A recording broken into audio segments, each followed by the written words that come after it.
So in the next part of troubleshooting, we are not going to look at the ventilator. We are going to look at the ventilator only if necessary. So let me show you the case. So this case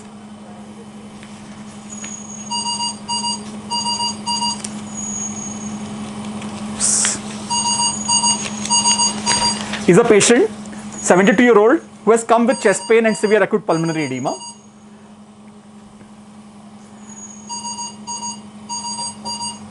And you can see that in the emergency department, there was a suspicion of COVID, but the patient was very breathless, and so he got intubated in the emergency department.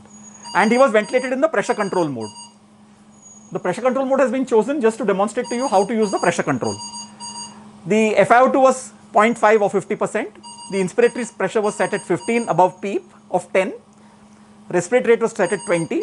I ratio was set at 1:2. And once this was attached, the patient desaturated to 85%. So now we have to assess and manage this patient. So I'm just going to make these settings on the ventilator. Please bear with me.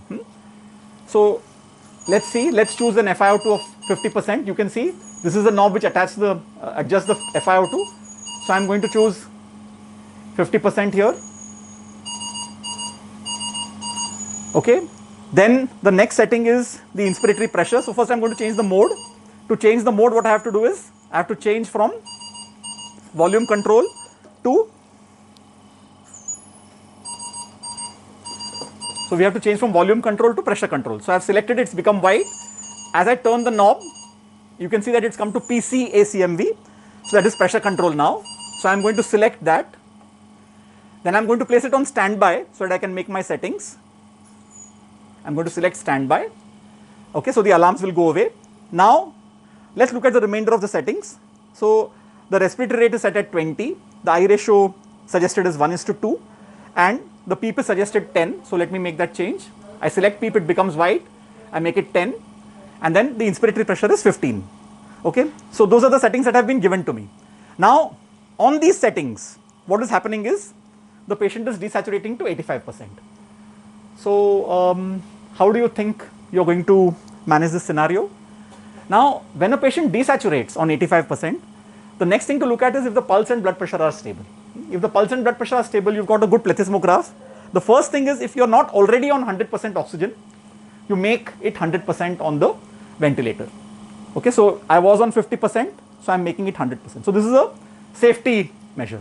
So once I make it 100%, then I begin to look at the ventilator. Now on the ventilator, if I find this is pressure control, so pressure is not going to go above a particular limit. So in this case, pressure is 15, PEEP is 10. So it's not going to go above 25. So the pressure alarm is not going to go off. So here what is likely to go off is the low minute volume alarm. So if the low minute volume alarm goes off, then I need to find out why the low minute volume alarm has gone off. Okay, so it is possible that, like for the previous case, the tube has either slipped out, in which case the air is leaking, or it has gone into one side, and so for the same pressure, less tidal volume is being delivered, or it could be any of the problems that we discussed with the previous case. So for example, in the airway, there could be tube biting, tube kinking, the tube may have slipped out, the tube may have gone in. It is possible that there is some problem in the lungs. The problem in the lungs could be that there is a collapse or a pneumothorax or a pleural effusion. It is possible, if breath sounds are equal on both sides, that there is bronchospasm crepitations. So suction is in order to clear the, and if removing the secretions, the patient settles down, then you don't need to do anything further. If we find that after suction it does not settle down, then you may need to consider a trial of bronchodilators or diuretics.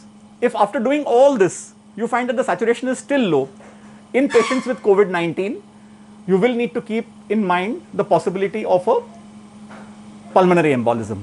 And then, of course, for pulmonary embolism, you may need to do further tests in the form of a 2D echo and an ECG. Thank you.